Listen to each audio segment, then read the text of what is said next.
ನನ್ನೆಲ್ಲ ಸ್ನೇಹಿತರಿಗೆ legal talk Kannada ಚಾನೆಲ್ಗೆ ಸ್ವಾಗತವನ್ನು ಕೋರುತ್ತಾ, ಇಂದಿನ ಒಂದು ವಿಡಿಯೋದಲ್ಲಿ ಸಂವಿಧಾನ ಅಂದರೇನು, ಸಂವಿಧಾನದ ಅರ್ಥವೇನು, ಸಂವಿಧಾನದ ಪರಿಭಾಷೆ ಏನು ಎಂಬುದನ್ನು ಬಹಳ ವಿವರವಾಗಿ ಚರ್ಚಿಸಿದ್ದೇವೆ ಹಾಗೂ ತಿಳ್ಕೊಂಡಿದ್ದೇವೆ.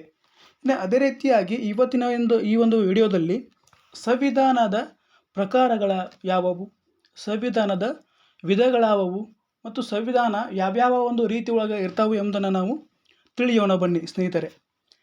ಇಲ್ಲಿ ಮುಖ್ಯವಾಗಿ ನಾವು 3 ಪ್ರಕಾರದ ಸಂವಿಧಾನವನ್ನು ನಾವು ನೋಡ್ತೇವೆ. ಇನ್ನು ಮೊದಲನೇದಾಗಿ ಯಾವುದಪ್ಪ ಅಂತಂದರೆ ಸಂಯುಕ್ತ ಹಾಗೂ ಏಕೀಕೃತ ಸಂವಿಧಾನ, ಫೆಡರಲ್ ಆ್ಯಂಡ್ ಯೂನಿಟರಿ ಕಾನ್ಸ್ಟಿಟ್ಯೂಷನ್ ಅಂತ ಹೇಳ್ತೇವೆ. ಇನ್ನು ಎರಡನೇದಾಗಿ ಲಿಖಿತ ಹಾಗೂ ಲಿಖಿತವಲ್ಲದ ಸಂವಿಧಾನ, ರಿಟನ್ ಆ್ಯಂಡ್ ಅನ್ರಿಟನ್ ಕಾನ್ಸ್ಟಿಟ್ಯೂಷನ್. ಇನ್ನು ಅದೇ ರೀತಿಯಾಗಿ ಮೂರನೇದ್ದು ಕಠಿಣ ಹಾಗೂ ನಮ್ಯ ಸಂವಿಧಾನ, ರಿಜಿಡ್ ಆ್ಯಂಡ್ ಫ್ಲೆಕ್ಸಿಬಲ್ ಕಾನ್ಸ್ಟಿಟ್ಯೂಷನ್ ಅಂತ ಹೇಳ್ತೇವೆ. ಇನ್ನು ಅದೇ ರೀತಿಯಾಗಿ ಈ 3 ಪ್ರಕಾರದ ಸಂವಿಧಾನದ ಪ್ರಕಾರಗಳನ್ನು ನಾವು ನೋಡ್ತೇವೆ. ಇನ್ನು ಅದೇ ರೀತಿಯಾಗಿ ಪ್ರತಿಯೊಂದನ್ನು ಒಂದಾದ ನಂತರ ಇದರ ಒಂದು ಅರ್ಥವನ್ನು ತಿಳಿದುಕೊಳ್ಳ ಬನ್ನಿ ಸ್ನೇಹಿತರೆ. ಇಲ್ಲಿ ಮೊದಲನೇದಾಗಿ ಸಂಯುಕ್ತ ಹಾಗೂ ಏಕೀಕೃತ ಸಂವಿಧಾನ. ಸಂವಿಧಾನದ ತಜ್ಞರು ಹಾಗೂ ರಾಜಶಾಸ್ತ್ರಜ್ಞರ ಒಂದು ಅಭಿಪ್ರಾಯದಂತೆ ಸಂವಿಧಾನವನ್ನು ಮುಖ್ಯವಾಗಿ ಸಂಯುಕ್ತ ಹಾಗೂ ಏಕೀಕೃತ ಮಾದರಿಯ ಸಂವಿಧಾನ ಎಂದು ನಾವು ವರ್ಗಾವಣೆ ಅಥವಾ ವಿಂಗಡಣೆಯನ್ನು ಮಾಡ್ತೇವೆ. ಇನ್ನು ಮೊದಲನೇದಾಗಿ ಏಕೀಕೃತ ಸಂವಿಧಾನದ ಮುಖ್ಯ ಲಕ್ಷಣ ಅಂದರೆ ಅದು ಹೆಂಗಿರುತ್ತಪ್ಪ ಅಂತಂದ್ರೆ, ರಾಜ್ಯದ ಎಲ್ಲ ಅಧಿಕಾರಗಳು ಕೇಂದ್ರ ಸರ್ಕಾರದಲ್ಲಿ ನಿಹಿತವಾಗಿರುತ್ತವೆ. ಇದಲ್ಲದೆ ರಾಜ್ಯಗಳು ಅಂದರೆ ರಾಜ್ಯ ಸರ್ಕಾರಗಳು ಕೇಂದ್ರ ಸರ್ಕಾರಕ್ಕೆ ಅಧೀನವಾಗಿ ಕಾರ್ಯನಿರ್ವಹಿಸುತ್ತವೆ. ಇದು ಏಕೀಕೃತ ಸಂವಿಧಾನದ ಒಂದು ಅರ್ಥ ಅಂತ ಹೇಳ್ತೇನೆ. ಇನ್ನು ಅದೇ ರೀತಿಯಾಗಿ ಸಂಯುಕ್ತ ಸಂವಿಧಾನ, ಈ ಒಂದು ಸಂಯುಕ್ತ ಸಂವಿಧಾನ ಹೆಂಗಿರುತ್ತಪ್ಪ ಅಂತಂದಾಗ ಕೇಂದ್ರ ಸರ್ಕಾರ ಹಾಗೂ ರಾಜ್ಯ ಸರ್ಕಾರಗಳ ಮಧ್ಯೆ ಅಧಿಕಾರಗಳ ಒಂದು ಹಂಚಿಕೆಯಾಗಿರುತ್ತದೆ. ಅಲ್ಲದೆ ರಾಜ್ಯ ಸರ್ಕಾರಗಳು ಕೇಂದ್ರಕ್ಕೆ ಅಧೀನವಾಗಿರದೆ ಸ್ವತಂತ್ರವಾಗಿ ಹಾಗೂ ಕೇಂದ್ರದೊಂದಿಗೆ ಸಮಸ್ಥಾನ ಹೊಂದಿ ಅಧಿಕಾರವನ್ನು ನಿರ್ವಹಣೆ ಮಾಡ್ತವೆ. ಇಲ್ಲಿ ಸ್ನೇಹಿತರೆ ನಮಗೊಂದು ಪ್ರಶ್ನೆ ಹುಟ್ಟುತ್ತೆ, ಏನದು? ಭಾರತ ಸಂವಿಧಾನ ಸಂಯುಕ್ತ ಸಂವಿಧಾನವನ್ನು ಹೊಂದಿದೆಯಾ ಎನ್ನುವಂಥ ಪ್ರಶ್ನೆ ನಾವು ಕೇಳಿಕೊಳ್ಳಬೇಕಾಗುತ್ತದೆ. ಈ ಒಂದು ಪ್ರಶ್ನೆ ಏನಪ್ಪ ಅಂತಂದರೆ ಇದಕ್ಕೆ ಉತ್ತರ ನಾವು ಕಂಡ್ಕೋಬೋದು. ಏನು? ಈ ಒಂದು ವಿಷಯದ ಬಗ್ಗೆ ಮುಂದಿನ ಒಂದು ಭಾಗದಲ್ಲಿ, ಅಂದರೆ ಭಾರತ ಸಂವಿಧಾನ ಒಂದು ಸ್ವಭಾವ ಎಂಬ ಒಂದು ಶೀರ್ಷಿಕೆಯ ಅಡಿಯಲ್ಲಿ ಸಂಯುಕ್ತ ಸಂವಿಧಾನದ ಎಲ್ಲ ಲಕ್ಷಣಗಳನ್ನು ಚರ್ಚೆ ಮಾಡಿ ನಂತರ ಅದರದ ಸಂವಿಧಾನ ಒಳಗೊಂಡ ಕೆಲವು ಏಕೀಕೃತ ಸಂವಿಧಾನದ ಲಕ್ಷಣಗಳನ್ನು ಕೂಡ ನಾವು ಕೊನೆಯಲ್ಲಿ ಚರ್ಚೆ ಮಾಡಿ ಭಾರತ ಸಂವಿಧಾನ ಸಂಯುಕ್ತ ಸಂವಿಧಾನದ ಎಲ್ಲ ಲಕ್ಷಣಗಳನ್ನು ಹೊಂದಿರುವುದರಿಂದ ಇದೊಂದು ಸಂಯುಕ್ತ ಸಂವಿಧಾನ ಎಂಬ ತೀರ್ಮಾನಕ್ಕೆ ಬರಬಹುದಾಗಿದೆ. ಇನ್ನು ಅದೇ ರೀತಿಯಾಗಿ ಎರಡನೇದ್ದು ಲಿಖಿತ ಹಾಗೂ ಲಿಖಿತವಲ್ಲದ ಸಂವಿಧಾನ. ಇಲ್ಲಿ ಸಂವಿಧಾನ ಲಿಖಿತವಾಗಿಯೂ ಇರಬಹುದು ಅಥವಾ ಅಲಿಖಿತವಾಗಿಯೂ ಇರಬಹುದು. ಸರ್ಕಾರ ಕೆಲವು ಸಂಪ್ರದಾಯ ಹಾಗೂ ಸಂವಿಧಾನ ಕರಡುಗಳನ್ನು ಆಧರಿಸಿ ಕಾರ್ಯವನ್ನು ಮಾಡ್ತಿರ್ತಾವೆ. ಒಂದು ಲಿಖಿತ ಸಂವಿಧಾನ ಅಂದರೆ ಸಂವಿಧಾನದ ಎಲ್ಲ ಉಪಬಂಧಗಳು ವ್ಯವಸ್ಥಿತವಾಗಿ ಒಂದೇ ದಸ್ತಾವೇಜಿನಲ್ಲಿ ಅಂದರೆ ಬರವಣಿಗೆ ರೂಪದಲ್ಲಿ ಇರ್ತವೆ.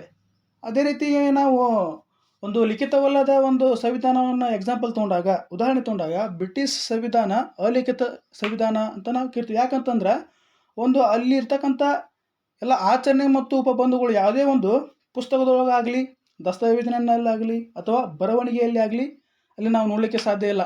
ಒಂದು ಬ್ರಿಟಿಷ್ ಸರ್ಕಾರ ಕೆಲವೊಂದು ಹಳೆಯ ಶಾಸನಗಳನ್ನು ಅಥವಾ ಅಲ್ಲಿರ್ತಕ್ಕಂಥ ಅಧಿನಿಯಮಗಳನ್ನು, ಕೆಲವೊಂದು ಪ್ರಮುಖ ನ್ಯಾಯಾಲಯದಲ್ಲಿರ್ತಕ್ಕಂಥ ತೀರ್ಪುಗಳನ್ನು, ಕೆಲವು ಸಂವಿಧಾನಿಕ ಒಂದು ಸಂಪ್ರದಾಯಗಳನ್ನು, ಈ ಒಂದು ಕಾಮನ್ ಲಾ ಎನ್ನುವಂತಹ ತತ್ವಗಳನ್ನು ಆಧರಿಸಿ ಸರ್ಕಾರವನ್ನು ಅಥವಾ ಆಡಳಿತವನ್ನು ಏನು ಮಾಡ್ತೈತಿ, ಆ ಒಂದು ದೇಶದಲ್ಲಿ ಆಡಳಿತವನ್ನು ನಡೆಸ್ತಾರೆ. ಅದಲ್ಲದೆ ಬ್ರಿಟನ್ನಿನಲ್ಲಿ ಭಾರತದಲ್ಲಿರ್ತಕ್ಕಂಥ ಹಾಗೆ ಸಂವಿಧಾನದ ಷಷ್ಠಿಯ ತತ್ವ ಜಾರಿಯಲ್ಲಿ ಇಲ್ಲ. ಸಂಸತ್ತಿನಲ್ಲಿ ಏನಾಗಿರ್ತೈತಿ, ಶ್ರೇಷ್ಠವಾಗಿರುತ್ತದೆ ಎಂಬುವ ತತ್ವವನ್ನು ಜಾರಿಯಲ್ಲಿ ನಾವು ನೋಡ್ತೀವಿ. ಅಂದರೆ ಸಂಸತ್ತು ಯಾವುದೇ ಒಂದು ಕಾನೂನು ರಚನೆ ಮಾಡಿದರೂ ಕೂಡ ಅದನ್ನು ಅಸಂವಿಧಾನಿಕವಾಗಿದೆ ಎಂಬ ಕಾರಣಕ್ಕೆ ನ್ಯಾಯಾಲಯದ ಮುಂದೆ ಪ್ರಶ್ನಿಸಲು ಬರಲಾರದು. ಅಲ್ಲಿನ ಸಂಸತ್ತು ಯಾವುದೇ ಕಾನೂನು ರಚಿಸಿದರೂ ಅದಕ್ಕೆ ಮಿತಿಗಳಿಲ್ಲ ಅಂತ ಹೇಳ್ತೇವೆ. ಇನ್ನು ಅದೇ ರೀತಿಗೆ ನಾವು ನೋಡಬೇಕಪ್ಪ ಅಂತಂದಾಗ ಇಲ್ಲಿ ಪ್ರಮುಖವಾಗಿ ಮೂರನೇದ್ದು ಏನು, ತಿದ್ದುಪಡಿ ಕಠಿಣ ಮತ್ತು ನಮ್ಯ ಸಂವಿಧಾನ ಅಂತ ಹೇಳ್ತೇವೆ. ಇಲ್ಲಿ ಸಂವಿಧಾನ ಲಿಖಿತವಾಗಿದ್ದರೆ ಸಾಮಾನ್ಯವಾಗಿ ಅದರ ತಿದ್ದುಪಡಿ ಕೂಡ ಏನಾಗಿರ್ತತಿ, ಕಠಿಣವಾಗಿರ್ತದೆ ಅಂತ ಹೇಳ್ತೇವೆ. ಅಂದರೆ ತಿದ್ದುಪಡಿ ಒಂದು ಪ್ರಕ್ರಿಯೆ ಸರಳವಾಗಿರುವುದಿಲ್ಲ, ಸ್ವಲ್ಪ ಏನಿರುತ್ತೆ ಕಷ್ಟ ಆಗಿರ್ತೈತಿ. ಕಾನೂನುಗಳನ್ನು ರಚನೆ ಮಾಡ್ತಕ್ಕಂಥ ಒಂದು ಶಾಸಕಾಂಗ ಸಾಮಾನ್ಯ ಪ್ರಕ್ರಿಯೆಯನ್ನು ಅನುಸರಿಸಿದರೆ ಸಂವಿಧಾನ ತಿದ್ದುಪಡಿ ವಿಷಯದಲ್ಲಿ ಅದು ವಿಶೇಷ ಪ್ರಕ್ರಿಯೆಯನ್ನು ಏನು ಮಾಡ್ತೈತಿ, ಅನುಸರಿಸ್ತೈತಿ. ಇನ್ನು ಕಾನೂನುಗಳನ್ನು ರಚಿಸುವಲ್ಲಿ ಶಾಸಕಾಂಗ ಶಾಸನಾಧಿಕಾರವನ್ನು ಚಲಾವಣೆ ಮಾಡಿದರೆ ಸಂವಿಧಾನದ ತಿದ್ದುಪಡಿ ಮಾಡುವಾಗ ಅದು ಸಾಂವಿಧಾನಿಕ ಅಧಿಕಾರ ಚಲಾವಣೆಯನ್ನು ಮಾಡ್ತದೆ. ಇನ್ನು ಸಂವಿಧಾನದ ಒಂದು ತಿದ್ದುಪಡಿ ಅಧಿಕಾರ ಕೇವಲ ಕೇಂದ್ರ ಸರ್ಕಾರದಲ್ಲಿ ಅಥವಾ ಕೇವಲ ರಾಜ್ಯ ಸರ್ಕಾರದ ಒಂದು ಅಧಿಕಾರ ವ್ಯಾಪ್ತಿಯಲ್ಲಿ ನಿಹಿತವಾಗಿರುವುದಿಲ್ಲ. ಭಾರತದಲ್ಲಿ ಸಂವಿಧಾನದ ತಿದ್ದುಪಡಿ ಅಧಿಕಾರ ಸಂಸತ್ತಿಗೆ ಇದ್ದರೂ ಕೂಡ ಸಂವಿಧಾನ ತಿದ್ದುಪಡಿಗಾಗಿ ಅನುಚ್ಛೇದ 368ರಲ್ಲಿ ವಿಶೇಷ ಪ್ರಕ್ರಿಯೆಯನ್ನು ನಿಗದಿಪಡಿಸಿದೆ. ಇದಲ್ಲದೆ ಸಂಸತ್ತಿನ ಒಂದು ಸಂವಿಧಾನ ತಿದ್ದುಪಡಿ ಅಧಿಕಾರ ಮೂಲ ಸ್ವರೂಪದ ಸಿದ್ಧಾಂತದ ಮೂಲಕ ನಿಯಂತ್ರಿಸಲ್ಪಡುತ್ತದೆ. ಸಂಸತ್ತಿಗೆ ಸಂವಿಧಾನ ತಿದ್ದುಪಡಿ ಅಧಿಕಾರವಿದ್ದರೂ ಕೂಡ ಅದು ಸಂವಿಧಾನದ ಮೂಲ ಸ್ವರೂಪಕ್ಕೆ ಧಕ್ಕೆ ಬರದ ರೀತಿಯಲ್ಲಿ ಆ ತಿದ್ದುಪಡಿಯನ್ನು ಮಾಡುವಂಥ ಅಧಿಕಾರ ಈ ಒಂದು ಸಂವಿಧಾನ ನಮಗೆ ನೀಡಿದೆ ಅಂತ ನಾವು ಹೇಳ್ತೇವೆ. ಇಲ್ಲಿವರೆಗೂ ನಾವು ಏನು ಚರ್ಚೆ ಮಾಡಿದಪ್ಪ ಅಂತಂದರೆ ಸಂವಿಧಾನದ ವಿಧಗಳು ಯಾವುವು, ಸಂವಿಧಾನ ಪ್ರಕಾರಗಳು ಯಾವುವು ಅನ್ನಂತ ನಾವು ತಿಳ್ಕೊಂಡು ಅವು ಯಾವುವಪ್ಪ ಅಂತಂದರೆ ಸಂಯುಕ್ತ ಹಾಗೂ ಏಕೀಕೃತ ಸಂವಿಧಾನ ಅಂತ ಹೇಳ್ತೇವೆ, ಲಿಖಿತ ಹಾಗೂ ಲಿಖಿತವಲ್ಲದ ಸಂವಿಧಾನ ಅಂತ ಹೇಳ್ತೇವೆ, ಕಠಿಣ ಹಾಗೂ ನಮ್ಯ ಸಂವಿಧಾನ ಅಂತ ಹೇಳ್ತೇವೆ. ಇನ್ನು ನಾವು ಮುಂದಿನ ಚರ್ಚೆ ಮಾಡ್ತಕ್ಕಂಥ ವಿಷಯ ಯಾವುದಪ್ಪ ಅಂತಂದಾಗ ಇಲ್ಲಿ ಪ್ರಮುಖವಾಗಿ ಬರುವಂತಹದ್ದು ವಿಷಯ ಯಾವುದಪ್ಪ ಅಂತಂದರೆ ಸಂವಿಧಾನಿಕತೆ, ಕಾನ್ಸ್ಟಿಟ್ಯೂಷನಲಿಸಮ್. ಅಂದರೆ ಆಧುನಿಕ ರಾಜ್ಯಶಾಸ್ತ್ರದ ಒಂದು ನ್ಯಾಯದರ್ಶಿಗಳು ಸಂವಿಧಾನ ಹಾಗೂ ಸಂವಿಧಾನಿಕತೆ ಮಧ್ಯೆ ವ್ಯತ್ಯಾಸವನ್ನು ವ್ಯಕ್ತಪಡಿಸಿದ್ದಾರೆ. ಅವರ ಒಂದು ಅಭಿಪ್ರಾಯದಂತೆ ಒಂದು ರಾಷ್ಟ್ರದಲ್ಲಿ ಸಂವಿಧಾನವಿದ್ದರೂ ಕೂಡ ಆ ರಾಷ್ಟ್ರದಲ್ಲಿ ಸಂವಿಧಾನಿಕತೆ ಇಲ್ಲದೆ ಇರಬಹುದಾಗಿದೆ. ಅಂದರೆ ರಾಷ್ಟ್ರದಲ್ಲಿ ಸರ್ವಾಧಿಕಾರಿಯೇ ರಾಷ್ಟ್ರದ ಮುಖ್ಯಸ್ಥನಾಗಿರಬಹುದು, ಅಂಥ ರಾಷ್ಟ್ರದಲ್ಲಿ ಅವನ ಆದೇಶವೇ ಕಾನೂನಿನ ರೂಪ ಪಡೆದಿರಬಹುದು. ಅಲ್ಲದೆ ಸಂವಿಧಾನ ಅಂಥ ಕಾನೂನು ಗುರುತಿಸಿ ಅದಕ್ಕೆ ಮಾನ್ಯ ನೀಡಿರಬಹುದು. ಆಗ ಆ ರಾಷ್ಟ್ರ ಸಂವಿಧಾನವನ್ನು ಹೊಂದಿದ್ದರೂ ಅಲ್ಲಿ ಸಂವಿಧಾನಿಕತೆ ಇರಲಾರದು.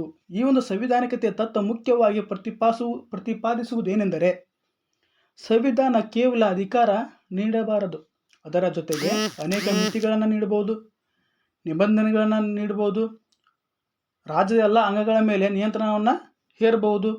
ಉದಾಹರಣೆಗೆ ಶಾಸಕಾಂಗಕ್ಕೆ ಕಾನೂನುಗಳನ್ನು ರಚಿಸುವ ಅಧಿಕಾರವಿದ್ದರೂ ಸಹಿತ ತನಗೆ ಬೇಕಾದ ಕಾನೂನುಗಳನ್ನು ಯಾವುದೇ ನಿಯಂತ್ರಣವಿಲ್ಲದೆ ರಚಿಸುವ ಅಧಿಕಾರ ಕೊಡಬಾರದು. ಸಂವಿಧಾನ ಶಾಸನಾಧಿಕಾರದ ಮೇಲೆ ಮಿತಿಗಳನ್ನು ಅಥವಾ ನಿಯಂತ್ರಣಗಳನ್ನು ಹೇರಬೇಕು. ಅದೇ ರೀತಿ ಕಾರ್ಯಾಂಗ ತನ್ನ ಅಧಿಕಾರವನ್ನು ಹಾಗೂ ನ್ಯಾಯಾಂಗ ಕೂಡ ತನ್ನ ಅಧಿಕಾರವನ್ನು ಸಂವಿಧಾನ ವಿಧಿಸಿದ ಮಿತಿಗಳಲ್ಲಿ ಒಳಪಟ್ಟು ಚಲಾಯಿಸುವ ಅಧಿಕಾರ ಮಾತ್ರ ಇರಬೇಕು.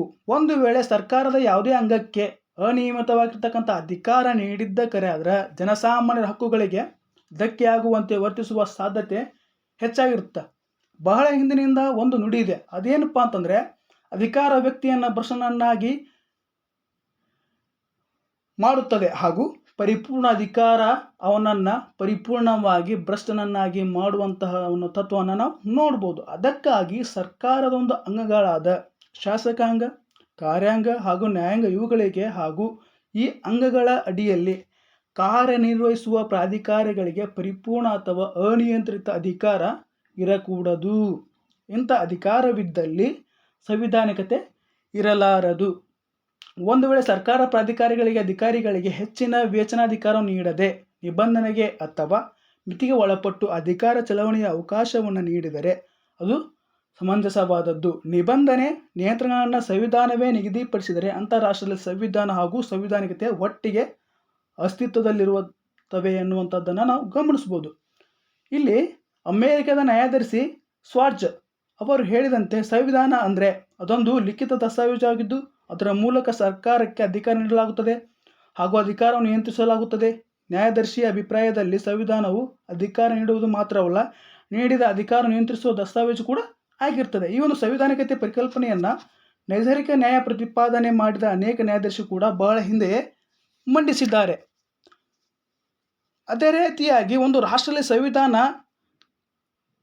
ಸಂವಿಧಾನಿಕ ಅಸ್ತಿತ್ವದಲ್ಲಿ ಇದೆ ಅಂತಂದ್ರೆ ಯಾವ್ಯಾವ ಒಂದು ಪ್ರಮುಖ ಅಂಶಗಳಿರಬೇಕು ಅಲ್ಲಿ ಅಂತಂದರೆ, ಒಂದು ನ್ಯಾಯಿಕ ಪುನರಾವಲೋಕನೆ ಅವಕಾಶ ಹಾಗೂ ಸ್ವತಂತ್ರ ನ್ಯಾಯಾಂಗ ಇರಬೇಕು. ಸೆಕೆಂಡ್ ಒನ್, ಕಾನೂನಿನ ಆಧಿಪತ್ಯದ ತತ್ವ ಇರಬೇಕು, ರೂಲ್ ಆಫ್ ಲಾ ಇರಬೇಕು.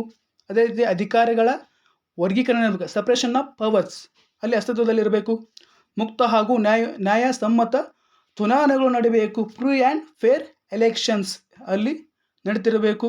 ಅದೇ ರೀತಿಯಾಗಿ ಜನಸಾಮಾನ್ಯರಿಗೆ ಮೂಲಭೂತ ಹಕ್ಕುಗಳಿರಬೇಕು, ಫಂಡಮೆಂಟಲ್ ರೈಟ್ಸ್ ಅಸ್ತಿತ್ವದಲ್ಲಿರಬೇಕು.